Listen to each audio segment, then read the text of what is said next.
ngo Joyeuse niwe waporopoje uramutiba. Oya. Dr. Emma yafatiranye Joyeuse abana hano Joyeuse ageze. Joyeuse wa John. Atabati nanjye kanjye kumuhitingiraho. Ageze ku cyo ashaka umwana muta yahuza amuta mu bishanga. Kandi umwana yagiye wese agenda mukunze. Yego. Rero n'abamvu mwabahungu mwe muza mutesha abantu imitwe. Yego. Urumva muza mwereka abantu ko mwabakunze bagasara mu bwonko. Sha njye Mana sibizi. Yego. Esther numva ubwonko bwanjye busaba yanjye. Mana yageze ku rukundo bitewe no kuntu nkunda. Yego. Esther niryari wowe n'umuhungu ndaga kuryamana ukicuza umutipe yego uza kagutesha umwanya wawe sibyo ukwezi kwa mbere ukwezi kwa kabiri umwaka ukarinda ugera mani umuntu akoreka ko uwo muntu mana gukunda sibyo waramwimariyemo uri kumva uvuga ati nta wundi uyu niwe mugabo wanje niwe tuzabana ubuzima bwanjye bwose mana yarangiza akatagukatira ku munsi wa nyuma bro mana kibaje Joyeuse yarambabaje mu buzima gute yakubabaza nyine umukobwa mugenzi wanje ko wakunda umuntu mane urukundo rubabaza sibyo ukishyira nk'umuntu ukamwishyiramo wajya kumukomveje arakubabaje none ikintu cyanangaje Dr. Emma twakoranye ikiganiro ahantu arangije avuga ngo mane ngo Joyeuse niwe waporopoje uramutiba. Oya ntabwo tubizi ofusho nukuri ko Imana yaravuze ngo Joyeuse niwe waporopoje Dr. Emma yitwa M. Yego. Dukomeje. Uyu munsi nibyo urabazi bombi. Uyu munsi Joyeuse ase twiyahura yaje kwiyahura Imana iramugarura si byaba. Niye namamugira. Joyeuse nk'inshuti yanjye umukobwa mwiza umukobwa nanze ejo haranje haruwaza kansikama akambwira kankunda nanjye rwose ntago naguseka siko buri usetse umukobwa mugenzi we ngaratwite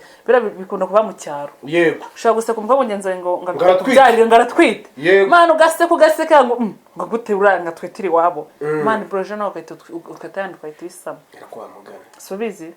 njye umunsi nize guseka umuntu we imyate nanjye mbyuka nayirwaye nasikiza nasi nibikuru kera mu cyaro do nibyaba iyo nisi naho nyine tubizi oya biriseri cyane nigeze gukunda umuntu yego urukundo rubabaza mani njyewe ndi kumva agahinda ka Joyeuse bro none gukunda abatipe ngo nibeza na amabogari hari aho haza tagangarira kubera iki ngize gukunda umuhungu mwiza gafite mu kanwa heza ibiki ndashyuhagana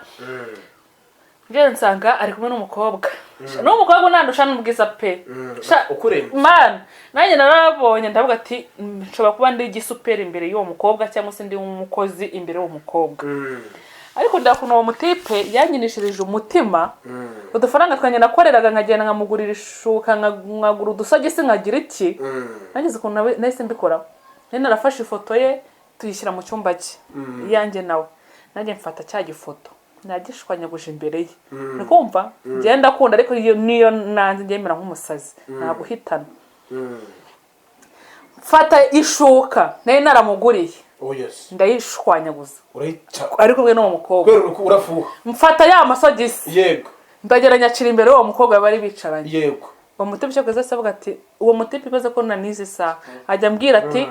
yego Esther ntibari urukundo ajya nabimbwira kavuga ati Esther uracyagira rwa rukundo wari ufite cyangwa uracyara cyera nagira urukundo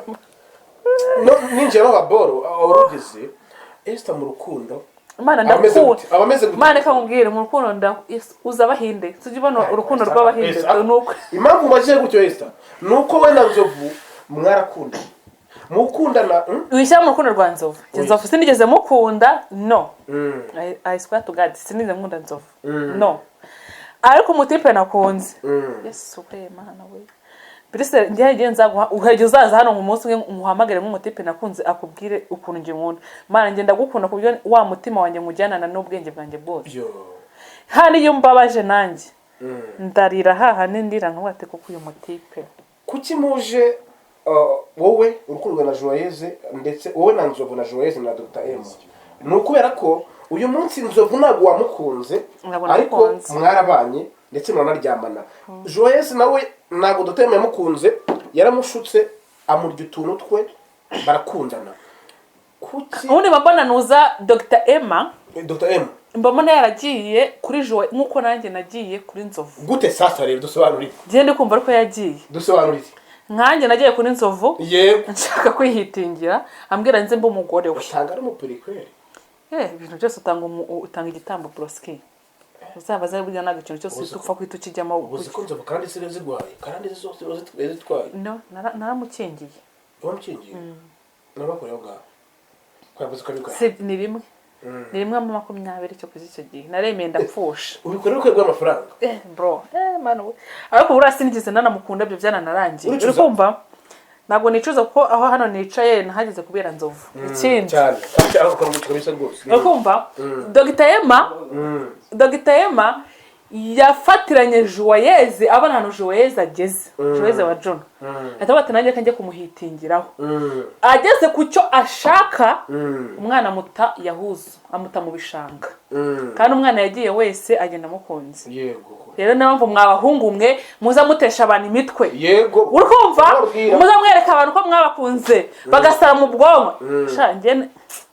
Mana sibizi yego Esther numva ubwonko bwanjye busaba yanjye Imana yageze ku rukundo bitewe no kuntu nkunda yego Esther ni ryari wowe n'umuhungu ndavuga kuryamana ukicuza hari byageze gute nicuza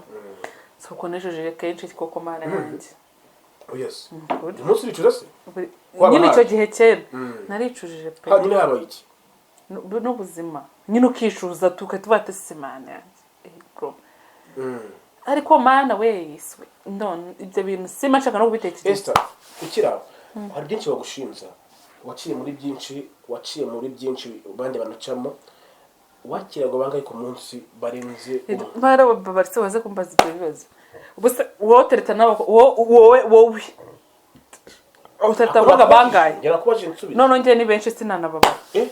abo mwahuye rimwe ku munsi nyine gutya rimwe ku munsi wapi mwaryamanye rimwe ku munsi barenze bari bangaye ku munsi cyaterwaga na usereka maze mbaze Mana uziba ko n'abakobwa bari hano hanze ubuzima barimo Mana bubi Mana ahubwo tubwira bamugana bari mu buzima bari mu buzima bubi simbizi we nareka mfa kuvuga nkuko nje nako ndabizi barahari yego Mana ukahita uvuga ati ejo nzishura inzu ngiye mu 30 cyangwa 50 Mana siko niya 20 kunanira se ukahita uvuga ati ngiye mu kabari yego sibyo ngiye mu kabari ngiye kunywera mu kabari sibyo uyu mugabo arama bitana none hari abagabo Mana bagufatirana n'ubuzima n'ubutindi n'ubukene no Mana n'ubuzima hari no gwa bitatu bitatu y'u Rwanda bitatu kumbira bikazo wa muntu Mana nanza Mana gusa Imana ije barengera nkuko yandengeye mwakabyara reka rero ngiye ku rukundo rwawe uyu munsi tubibona mu byo twavuze byose nabonye umusore waje gusaba ko mwakundana uyu munsi ibintu bigeze hehe uriya musore ese abantu bakomeza bamukunde arashobotse sindamenya ibye nawe yamuvugana nanjye ngo nzamene nka Joyeuse ariko wamugana nanjye azandira utuntu twanjye nanjye mitingireho utuntu twanjye nanjye nambwira abakunzi banjye bamusore n'umukire shanda muzi n'umukire pe uramuzi ndamuzi cyanyabyo kandi muzi nyine hano namubonye n'ibyo no guzaza ko umva mubwira uguzaza ko mfata ubwo niba ari umukire azazana imodoka ntuzogenda na moto ujye uzunware njye nakibazo tugende icyo mubaza ni iki ngiki uyu munsi Esther mu rukundo nuramujeni birashoboka tubyitege nzabanza gutekereza kubera iki urukundo rubabaza Mana rega nimugafate kumva ngo gukunda jya utandukanya gukunda no kubeshya urukundo ni mu mutima njye nagukunze Mana yanjye ndanapfa ndanahwera urapfa gutya pe bagahamba bikagira haga byita ngo motivation emotion ni amosiyo amasiyo cyangwa ni muru oya cyita kukurwara haga byari n'urwara muru nibi ubwo na muru nyine ukuntu umuntu ukamubora ukadwara muru neza neza ngo shanda muru inkundo yego ubwo ni shanda muru niko shanda anitwa harimo damuru harimo amuru akizina damuru nyine nje ba damuru nkunda kubona beshe ariko sindateretana n'umuntu nyine sije uko nurayaje yemwe kwitwa damuru ariko ba damuru beshe nzi bamona ari abakira cyane Esther, tunisoreza sibyo turasoza ko umunsi ntabwo turambirana cyane. Esther, mbe na mbere umaze kwiyubaka,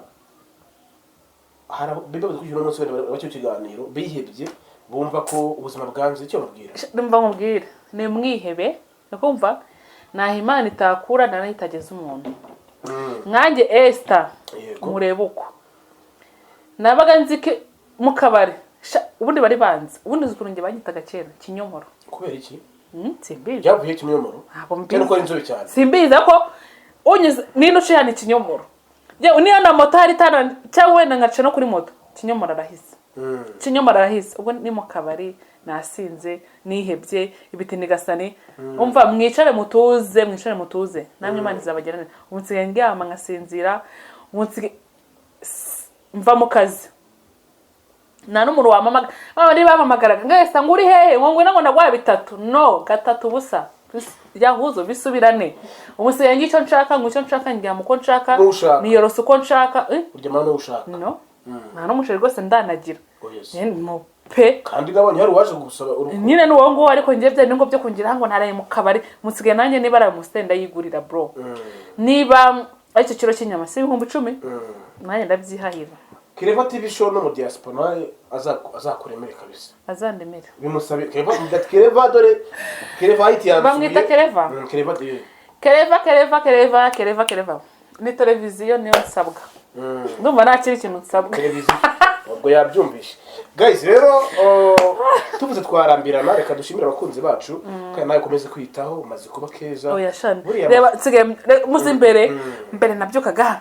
ngona turumbutse mu bahungu aho naraye bafata utuze mbega umuruhoma nawe ariko ubu ngubu nsigaye mbyukira ku gihe mwe igikoma ngirute nkwa amazi rano ko nsigaye nkwa na jibo mbere ntabwo nari nzi jibo mwakabyaramo na jibo rengwa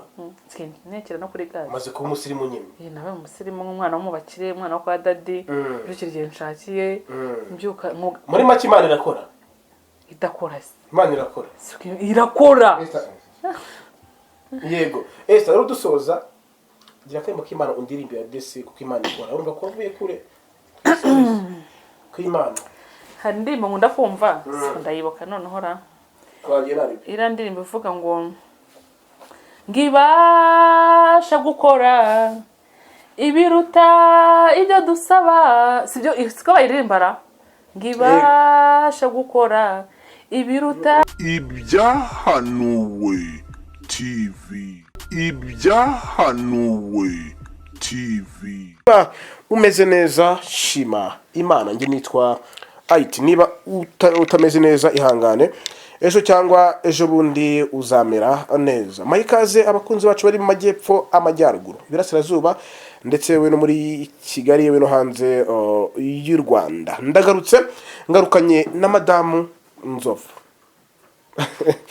uyu munsi rero twamusuye mu rugo tumusanze nibwo kibyuka akira microphone iyi nishyire hasi niyo nakibazo nabirenze okay byose mbifate gusa ari bibiri kirasi gutya yongera gutya yego amakuru ya Esther umeze neza umeze trebs se kumbyuki urakeye man wallahi kandi aribwo mbyutse mabundi siko bura y'umuntu abyutse nubwo ubona ko ubwiza bwe serious nubwo ubona ubwiza bwe Esther kukiye cyane we ni wa mukunzi wawe ukomeje kwitaho nibiki shayirwa mvugisha ni wa mukunzi wawe ndarankunda yego ngo yarasaze yego hako nyine sindabara duherukana cyagihe wa munsi nyine uza hano nibwo nyine yego byaje Esther mbe na mbere bundi winjiye mu ndibyo bw'urukundo winjiye mu buzima nyine bwa haishu wabyutse umeze gute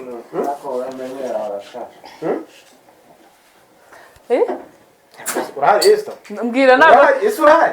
reka ndabyutse bitewe n'inzozi umuntu aba arose Esther uyu munsi uko nari ndose mvuga hari umuntu ugiye kunkoresha ikiganiro kumbi byose mpita mbibona uyu munsi tugiye kuganira sibyo kubira imihanda ndetse n'umukunzi wawe reka duherera kuri saga ya Joyeuse na Dr M. Joyeuse ni umukobwa mugenzi wawe wagiye mu rukundo aza kurangira abibabariyemo wowe iki byagusigiye saga Joyeuse na Dr M shara man rira ni isomo man akuze umutipe yego uza akagutesha umwanya wawe sibyo ukwezi kwa mbere ukwezi kwa kabiri umwaka ukarinda ugera man umuntu akoreka ko uwo muntu mana gukunda sibyo waramwimariyemo uri kumva uvuga ati nta wundi uyu niwe mugabo wanje niwe tuzabana ubuzima bwanjye bwose mana yarangiza akatagukatira ku munsi wa nyuma bro mana kibaje weza yarambabaje mu buzima gute yakubabaza nyine umukobwa mugenzi wanje ko wakunda umuntu mane urukundo rubabaza sibyo ukishyiramo umuntu ukamwishyiramo wajya kumukumvisha arakubabaje none ikintu cyanangaje Dr Emma twakoranye ikiganiro ahantu arangije avuga ngo mane ngo Joyeuse niwe wa propose uramutiba oya ntabwo tubizi ofusho nukuri ko Imana yaravuze ngo Joyeuse niwe wa propose Dr Emma yitwa M yego dukomeje uyu munsi nibyo urabazi bombi uyu munsi Joyeuse ase twiyahura yagiye kwiyahura Imana iramugarura si byaba niyirama mugira Joyeuse nk'inshuti yanjye umukobwa mwiza umukobwa nanjye ejo haranje haruwaza kansikama akambwira kankunda nanjye rwose ntago naguseka siko buri usetse umukobwa mugenzi wawe ngaratwite bikunda kuba mu cyaro yego ushaka guseka umukobwa mugenzi wawe ngo ngaratwite ngaratwite mana ugaseka ngo gute uranga twitiri wabo mana projet no ukatandika itisama kwa mugana subizi njye umunsi nize guseka umuntu we imyate nanjye mbyuka nayirwaye nasikiza nasi nibikuru kera mu cyaro do nibyaba iyo nisi naho nyine tubizi oya biriseri njye nasetse umuntu yari afite imyate ndavuga ati gute umuntu agira imyate nyine numva wenda kwa kuri mu cyaro bizi ko abana bagira amaga nyine kubera umwanda nyine no kutoga ariko ndavuga ati nura mvuga afite amaga imyate yego narabyise mu gitondo nsanga niki nanjye nayirwaye niyizanye biraho yego mitavuga ati ni isomo cyo kutaseka mugenzi wanjye nabo ubu bintu natakora nabo naseka mugenzi wanjye ukibona Joyeuse wa Juno umukunzi wagiye hanze akavuga ko anuka nabivuga nyine mwayo yanga nibikino yavuze ngo mu kanwa yego nese ko yamusoma imbere umwaka bamaranye wose aho mu kanwa nago yahumvaga ariko wamugana ni yahumva kandi yaramusomaga bajyaga no kora ibiganira ahantu hose akamusoma none aho mu kanwa nago yahumvaga nyine ahumva batandukanye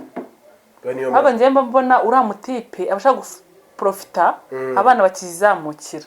agashaka kubazamukiraho kugira ngo nyine abateshe umwanya wabo niko ndi kubyumva urukundo rwabo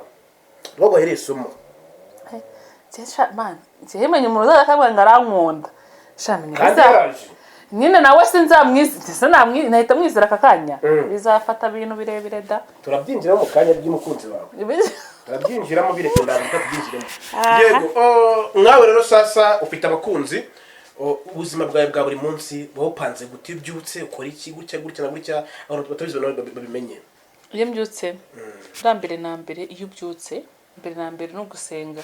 niyo utanabishobora ushobora gufata telefone yawe ugashyiramo indirimbo z'Imana cyangwa se ugashyiramo icyigisho byonyine ukumva ijambo ry'Imana nyine ukahita uvuga ati Mana mbabare ibyaha gutya na gutya ndi umunyantege ariko aho ngiye ugendane nanjye of course ugendana n'Imana yes yego aha uyu byutse buri munsi umunsi upanze gute umunsi sinamenye uko upangwa oya se ariko nyine iyo mbyutse mu gitondo ujagara nyine pebi ntabyo kujagarara ariko iyo mbyutse mu gitondo mba nzi ko Mana mbere yuko nsohoka mu cyumba cyanjye ndavuga Mana hari n'igihe ubwo nyine kutasenga wati ndasenga iki koko Mana nyine hari nk'ibintu ubona Imana iba yaragukoreye cyangwa se ukuntu yakurinze Mana ukabura ikintu wavuga n'ubundi iba yaragukora utaranasenze sibyo utasibunda asenga irihe sengesho ribugere ku y'Imana ahubwo tuvuga ati Mana nciye bugufi imbere yawe wowe unkire hejuru nta kindi nkatatsoka nkigendera Esther umaze iminsi ku mihanda ubwo nta kuri social media niki umaze kubona imihanda wenda igisha abayirimo niki bigisha ese niki basigira uzi ko mu imihanda bisaba kubana n'abantu bose mu mahoro ukuryarya nyine ukamwe nyine bage babyita kuvuga ngo kira oya ariko kuko Imana avuga ngo kunda mugenzi wawe nkuko wikunda ariko mwiyisi nago byashoboka sibyo ariko niba mugenzi wakuvuze cyaka kwanga we ntuzamwereke urwango, yego wowe uzamukunde, yego uri kumva, wowe uzamwereka rwose ko umukunze, ntunagire reka nkubwire, buri icyo ukora wowe ujye ukora umutima wawe, we bakwange tu, ariko uvuga ati we na mugenzi wanjye kameze gutya na gutya, wamuha nk'igihumbi,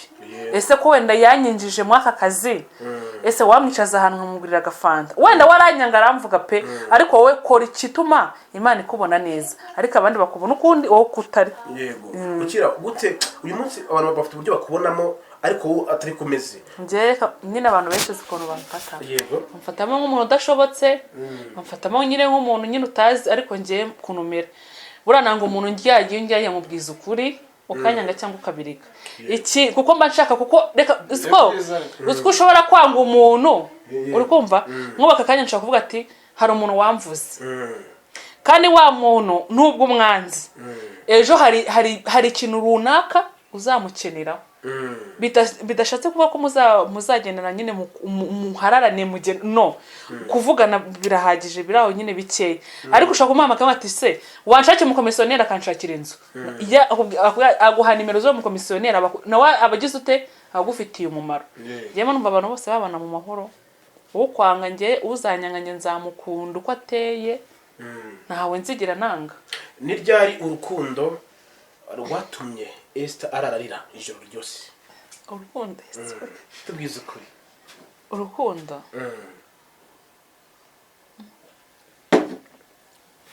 ariko banza urukundo rukomeye cyane, tinze gusubiza cyane nigeze gukunda umuntu. Yego urukundo rurababaza man, njyewe ndi kumva agahinda kajoyeze bro, no gukunda abatipe ngo nibeza na amabogari, hari aho haza atagangarira. Kubera iki? Ngize gukunda umuhungu mwiza, gafite mu kanwa heza, ibiki ndashyuhagana, nje nsanga ari kumwe n'umukobwa, n'umukobwa nandusha n'ubwiza pe,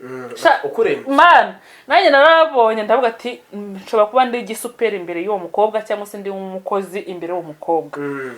ariko ndakuno uwo mutipe yanyinishirije umutima, udufaranga twanye nakoreraga nkagenda nkamugurira ishuka, nkagura udusogisi, nkagira iki, nagize ukuntu nahise mbikora, narafashe ifoto ye tuyishyira mu cyumba cye yanjye, nawe nanjye mfata cya gifoto nagishwanyaguje imbere ye, nikumva ngenda akunda, ariko niyo nanze ngemera nk'umusazi naguhitana, mfata ishuka nayo naramuguriye, ndayishwanyaguza, ariko we n'uwo mukobwa urafuha, mfata ya masogisi, yego ndagera nyacira imbere y'uwo mukobwa bari bicaranye, yego uwo mutipe cyo kweza savuga ati uwo mutipe ibaze ko nanize sa, ajya mbwira ati yego Esther ntibari urukundo, ajya nabimbwira akavuga ati se uracyagira rwa rukundo wari ufite cyangwa uracyari mana cyera nagira urukundo ninjye n'ababoro urugeze Esther mu rukundo. Mana ndakunda Mana kamubwire mu rukundo uza abahinde tujibona urukundo rw'abahinde nuko impamvu maje gutyo Esther nuko we na Nzovu mwarakunda mukundana wishyira mu rukundo rwa Nzovu. Nzovu sinigeze mukunda no I swear to God sinigeze nkunda Nzovu no, ariko umutipe nakunze Yesu we Mana we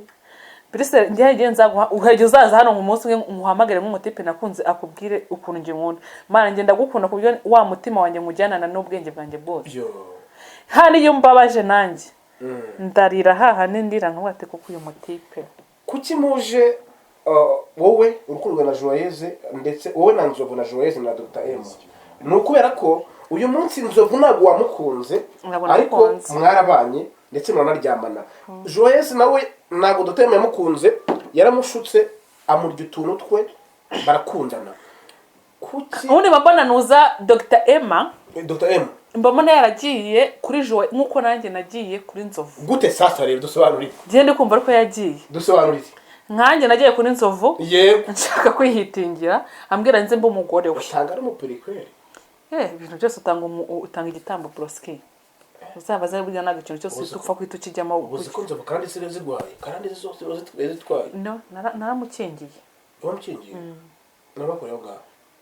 kwabuze ko bikora ni rimwe ni rimwe mu 20 cyo kuzi icyo gihe naremeye ndapfusha ubikorera ko rw'amafaranga bro manu ariko burasi nigeze nanamukunda byo byananarangiye uri kumva ntabwo nicuza kuko aho hano nicaye nahageze kubera nzovu ikindi cyane kandi aho ukora umuco bisa rwose urakumva Dr Emma yafatiranye Joyeuse abana hano Joyeuse ageze Joyeuse wa John ahita bati nanjye kanjye kumuhitingiraho ageze ku cyo ashaka umwana muta yahuza amuta mu bishanga kandi umwana yagiye wese agenda mukunze yego rero nayo mvu mwabahungu mwe muza mutesha abantu imitwe yego urumva muza mwereka abantu ko mwabakunze bagasara mu bwonko shange Imana simbizi yego Esther numva ubwonko bwanjye busaba yanjye Imana yageze ku rukundo bitewe n'ukuntu nkunda yego Esther ni ryari wowe n'umuhungu ndavuga kuryamana ukicuza hari ryari byagenze gute nkicuza soko nejeje kenshi koko Mana yanjye yes umunsi wicuza se nyine icyo gihe kera naricujije pe hanyuma habaye iki n'ubuzima nyine ukicuza tukatubate Imana yanjye ariko Mana wese ndone ibyo bintu simashaka no kubitekereza Esther ukiraho hari byinshi bagushinza waciye muri byinshi bandi banacamo wakirago bangaye ku munsi barenze bara babarse baze kumbaza ibyo bibazo ubuse wowe tereta nabo wowe utereta bangaye ngera kubaje nsubira none ngiye ni benshi sinanababa abo mwahuye rimwe ku munsi nyine gutya rimwe ku munsi wapi mwaryamanye rimwe ku munsi barenze bari bangaye ku munsi cyaterwaga na usereka maze mbaze Mana uziba ko n'abakobwa bari hano hanze ubuzima barimo Mana bubi Mana ahubwo tubwira bamugana bari mu buzima bari mu buzima bubi simbizi we nareka mfa kuvuga nkuko nge nako ndabizi barahari yego Mana ukahita uvuga ati ejo nzishura inzu ngiye mu 30 cyangwa 50 Mana siko niya 20 kunanira se ukahita uvuga ati ngiye mu kabari yego sibyo ngiye mu kabari ngiye kunywera mu kabari sibyo uyu mugabo arama bitana none hari abagabo Mana bagufatirana n'ubuzima n'ubutindi n'ubukene no Mana n'ubuzima hari no gwa bitatu bitatu y'u Rwanda bitatu kumbino bikazo wa muntu Mana nanza Mana gusa Imana ije barengera nkuko yandengeye mwakabyara reka rero ngiye ku rukundo rwawe uyu munsi tubibona mu byo twavuze byose nabonye umusore waje gusaba ko mwakundana uyu munsi ibintu bigeze hehe uriya musore ese abantu bakomeze bamukunde arashobotse sindamenya ibye nawe yamuvugana nanjye ajya ngo nzamene nka Joyeuse ariko wamugana nanjye aza ndira utuntu twanjye nanjye mitingireho utuntu twanjye nanjye nabwira abakunzi banjye aramusore n'umukire shanda muzi n'umukire pe uramuzi ndamuzi byanyabyo kandi muzi nyine hano namubonye n'ibyo no guzaza ko umva mubwira uguzaza ko mfata ubwo niba ari umukire azazana imodoka ntuzogenda na moto ujye uzunware njye nta kibazo tugende icyo nubazana iki ngiki uyu munsi Esther mu rukundo nuramujeni birashoboka tubyitege nzabanza gutekereza kubera ikizo urukundo rubabaza Mana rega nimugafate kumva ngo gukunda utandukanya gukunda no kubeshya urukundo ni mu mutima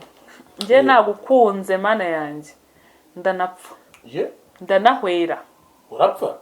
gutya pe bagahamba bikagira haga byita ngo motivation emotion ni amasiyo cyangwa ni muro oya cyita kukurwara haga byari n'urwara muro nibi ubwo na muro nyine ukuntu umuntu ukamubora ukadwara muro neza neza ngo janda muro inkundo yego ubwo ni janda muro niko shira anitwa harimo damu harimo amu akizina damu nyine nje ba damu nkunda kubona beshe ariko sindateretana n'umuntu nyine sije uko nurayaje yemwe kwitwa damu ariko ba damu beshinze bamona ari abakira cyane Esther tunisoreza sibyo turasoza ko umunsi nago turambirana cyane Esther mbe na mbere umaze kwiyubaka biba kujya no munsi bacyo kiganiro bihebye bumva ko ubuzima bwanze icyo babwira ndumva nkubwira ni mwihebe nakumva naho Imana itakura nanahitageza umuntu nkanjye Esther murebe uko nabaga nzike mu kabari ubundi bari banze ubundi zukurunge banyitaga kera kinyomoro kubera iki simbizi yavuye kinyomoro ntabwo mbizi ko inzobe cyane simbizi ko unyeze nino cyane kinyomoro yewe niyo na moto hari tana cyangwa wenda ngaca no kuri moto kinyomora arahise